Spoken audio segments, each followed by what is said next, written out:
A invasão russa à Ucrânia completou hoje 61 dias, ou seja, mais de 2 meses e sem nenhum sinal de fim próximo. Nesses 2 meses, o conflito deixou, segundo órgãos das Nações Unidas, pelo menos 2.665 civis mortos e mais de 3.000 pessoas feridas, números que a ONU admite serem muitos maiores devido à dificuldade da apuração. Além disso, mais de 5 milhões de ucranianos deixaram o país. Outro fator internacional que tem chamado a atenção do mundo é o lockdown pela Covid-19 em dezenas de cidades da China, após um novo aumento de casos de coronavírus no país, devido à disseminação da variante Ômicron. Xangai, uma das maiores cidades chinesas, já vive o isolamento há 4 semanas. Na última semana, o Fundo Monetário Internacional cortou a previsão de crescimento do Produto Interno Bruto chinês para o ano para 3,6%. A situação da China acende sinal de alerta em todo o mundo. Além da questão de saúde, a preocupação é com a estabilidade econômica mundial. E já estão conectados aqui para falar com a gente sobre esses reflexos, sobre esses temas internacionais, o cientista político e professor do INSPER, Leandro Consentino, e também o professor da Faculdade de Economia da USP, Celso Grise. Vamos começar então já falando sobre o conflito europeu, que está completando 2 meses, e eu começo conversando com o Celso Grise, para a gente entender o que mais tem pesado. Quando a gente está falando dessa invasão da Rússia à Ucrânia, já dá para dimensionar quais foram os principais prejuízos? Seja bem-vindo. Boa noite, Celso. Boa noite a todos. Boa noite, Leandro, também.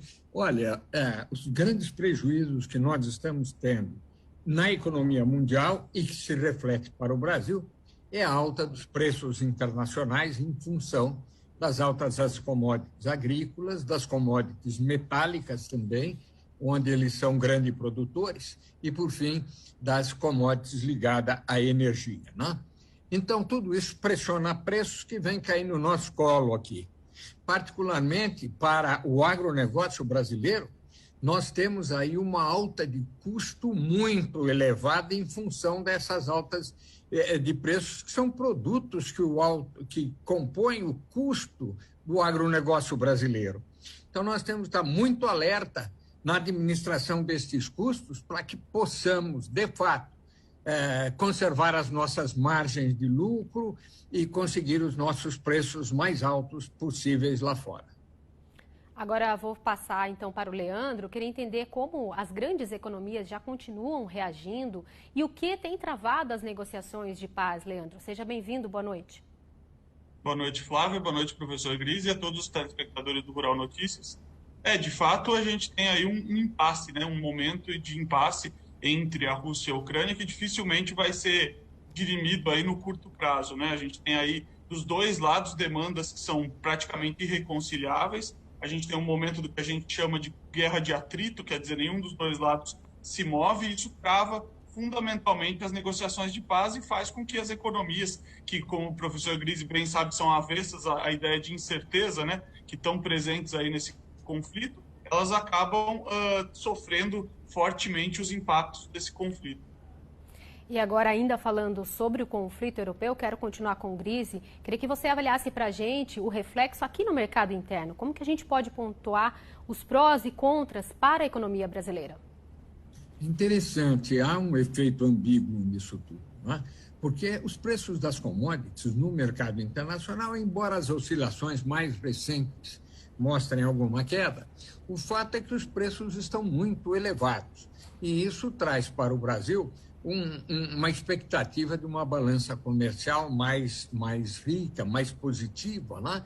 Dando aos nossos credores no exterior a garantia de que os pagamentos internacionais e os compromissos internacionais que nós temos vão ser cumpridos, né? Literalmente cumpridos. Também a gente enxerga uma melhoria, manutenção de taxas de câmbio elevadas, aumentando o lucro do nosso produtor. Entretanto, como eu disse, nós vamos sofrer com as importações de fertilizantes, Vamos sofrer não só com os custos, mas com os possíveis atrasos, dado que as cadeias de transporte internacionais estão muito sofridas nesse momento. Faltam containers, faltam espaço no navio, praça, como nós chamamos no navio, faltam navios que também ainda não voltaram da sua docagem. Enfim, é um momento bastante difícil para os fertilizantes, para outros insumos que entram na agricultura, como, por exemplo, os chamados pesticidas, né? e sementes, que a gente acaba tendo também alguma dificuldade no desenvolvimento genético dessas espécies. Enfim, é um efeito ambíguo. De um lado nos ajuda muito e do outro lado nos prejudica bastante. Acho que o saldo será positivo para a agricultura, para a pecuária brasileira. Assim esperamos, né, Grise? Como você falou, tem o lado positivo dessa alta das commodities, mas o fertilizante, né, os preços e com certeza a falta deles, a possível falta na prateleira, é um dos principais desafios para o produtor nas próximas safras. E agora quero avançar no tema com o Leandro. A gente está tratando aqui nesse primeiro bloco do Rural Notícias sobre os impactos desse cenário internacional na política e na economia brasileira. Eu quero falar sobre o lockdown em Xangai, completando agora 4 semanas. E isso tem refletido, claro, na economia de vários países, impactando no fluxo de mercadorias, nessa questão, né, de transporte, de como chegar, escoar essas mercadorias. Mas eu queria tratar com você, Leandro, no aspecto político, também causa alguma insatisfação? Como é que está essa situação? Certamente a gente tem impactos aí na esfera política também, né? A China tem 3 características aí que chamam a atenção para nós, né? Primeiro é a demografia, né? Qualquer impacto ali é um impacto gigantesco, né? A gente está falando de 45 cidades, mas ao mesmo tempo a gente está falando de 400 milhões de pessoas sendo postas em lockdown. E aí isso tem tudo a ver com o fato de que o regime político ali, ele é fechado e de alguma forma você consegue impor esse lockdown de uma maneira mais efetiva.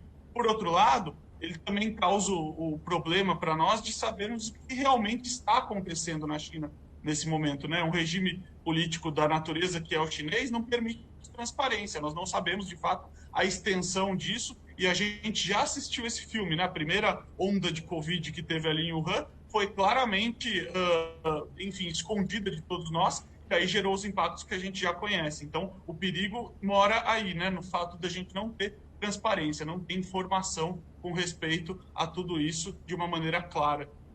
Sem poder entender, né, o que realmente está acontecendo, até para tomar as medidas necessárias, né, todos os países aí envolvidos.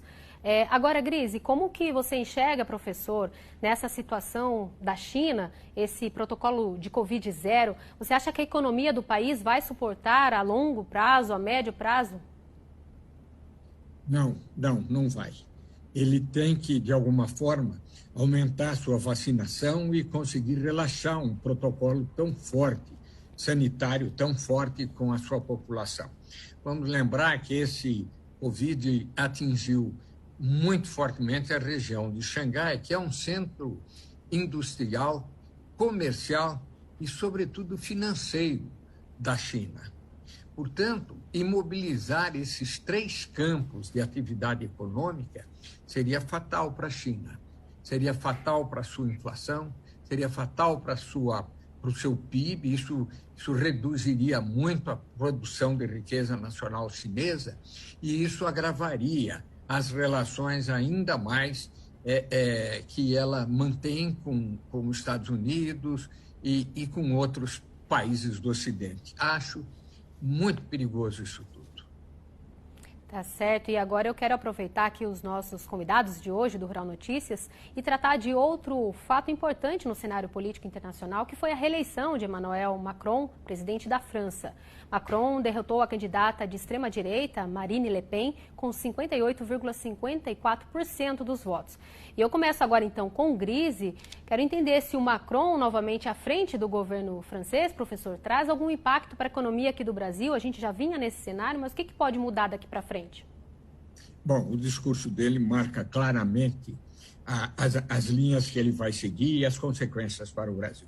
Em primeiro lugar, ele disse que ele foi eleito pela rejeição, pelos eleitores que tinham grande rejeição à extrema-direita. E isso somou com seus votos e lhe deu a vitória nessas eleições.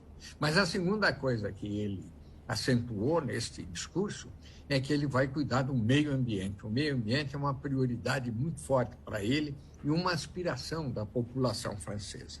Nós temos tido um relacionamento muito infeliz, não é, com o governo Bolsonaro e o governo francês. Até ofensas pessoais, envolvendo membros de família, esposa, enfim, foi de um estabanamento muito grande isso tudo e provocou reações emocionais até do Macron, né? Falando em internacionalização da Amazônia e outras coisas que, francamente, soam como provocação. A eleição do Macron deve trazê-lo de novo com as suas restrições ao meio ambiente e apontando as suas críticas para o Brasil. O Brasil terá respostas sensatas, terá respostas racionais e suficientes para demonstrar o seu grande esforço em produzir sequestro de gases estufas e de ter uma produção agrícola e a manutenção das suas florestas sempre como uma prioridade entre nós. Tá certo. E quero aproveitar, então, essa última falinha aí do Grise para fazer uma pergunta para o Leandro. Essa relação França e Brasil, trazendo aqui para o nosso tema, para o nosso assunto, que é o agronegócio, há uma expectativa de melhora, Leandro?